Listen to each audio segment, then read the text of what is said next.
자, 특검 앞두고 이제 김 여사 관련된 뉴스량이 점점 늘어나고 있습니다.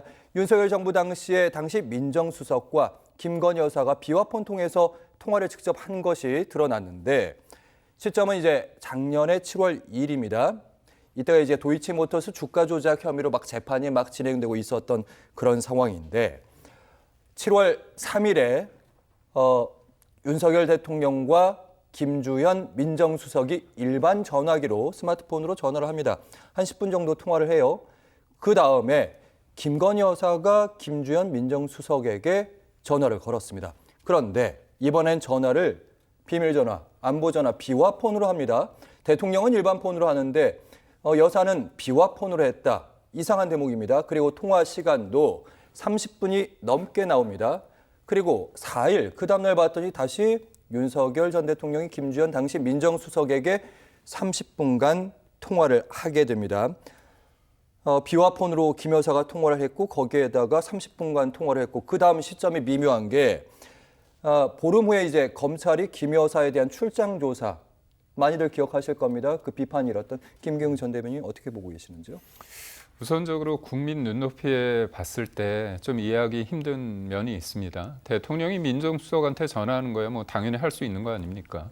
그런데 대통령의 배우자가 민정수석에게 전화하는 것 자체가 왜 하지? 이 부분이 들 수 있습니다. 예를 들어서 일반 전화로 대통령의 배우자가 민정수석한테 전할 일은 어떤 일이 있을까 생각해 보면 아무래도 김건희 여사, 어떤 대통령의 배우자가 법무부 관련해서 일정 관련해서 행사가 있으면 행사 참여를 할 수 있죠.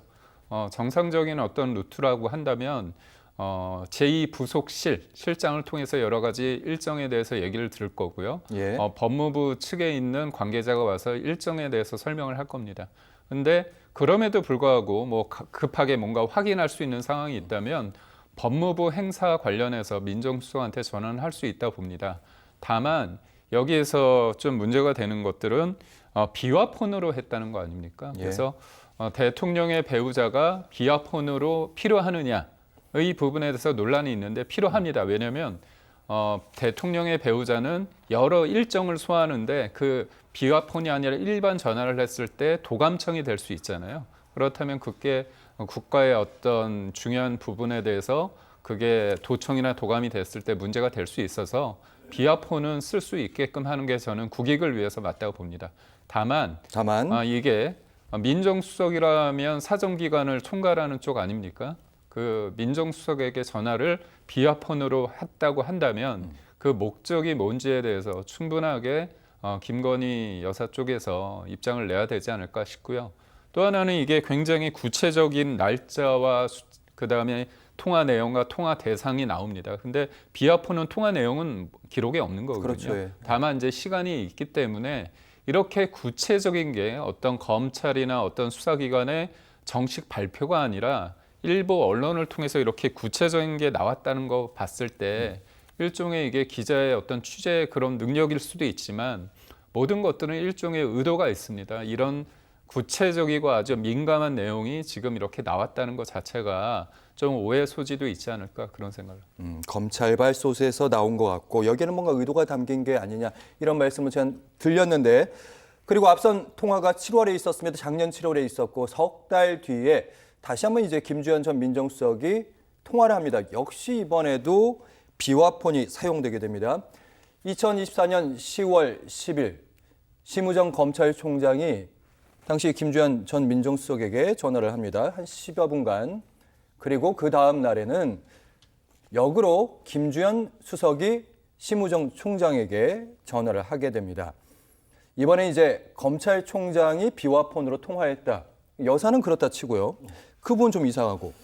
두 번째, 이것도 이제 시점이 미묘한데 앞선 사건이 이제 검찰의 출장 조사 논란 이때였었고 이때는 이제 역시 도이치모터스 사건인데 이 혐의를 이제 무혐의 처리한단 말이죠. 얼마 뒤에 그 시점이라서.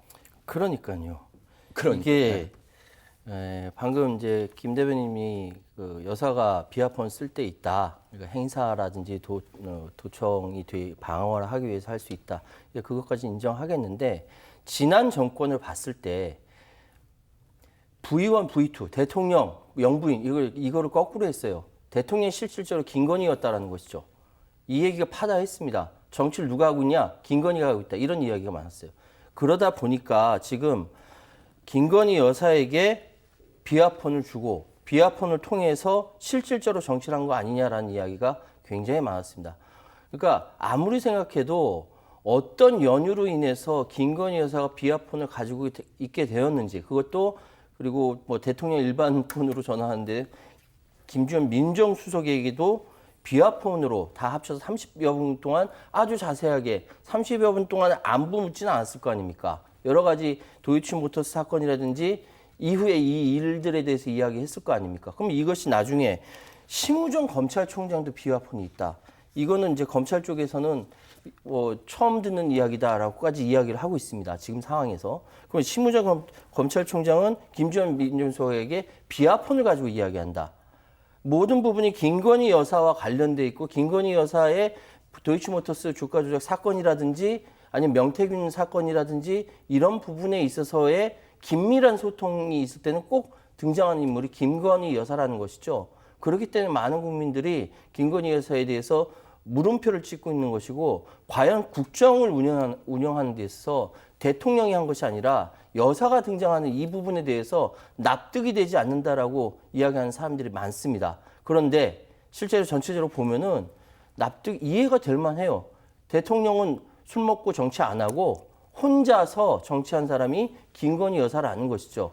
제 얘기는 아니고 여의도발 소식통들이 그렇게 이야기한다는 겁니다. 그래서 이 어떤 내용으로 비화폰으로 통화를 하게 됐는지 검찰총장 전 민정수석 그리고 이 김건희 여사에 관련돼서는 철저하게 수사하지 않으면 이거는 그야말로 국정농단이다라고 말씀드리겠습니다. 최현 평론가님, 여의도발 소식통은 다음은 조금 자제해 주시고요. 확인이 된 얘기만 해주시기 바랍니다. 거기에 대한 이제 추론이셨고요.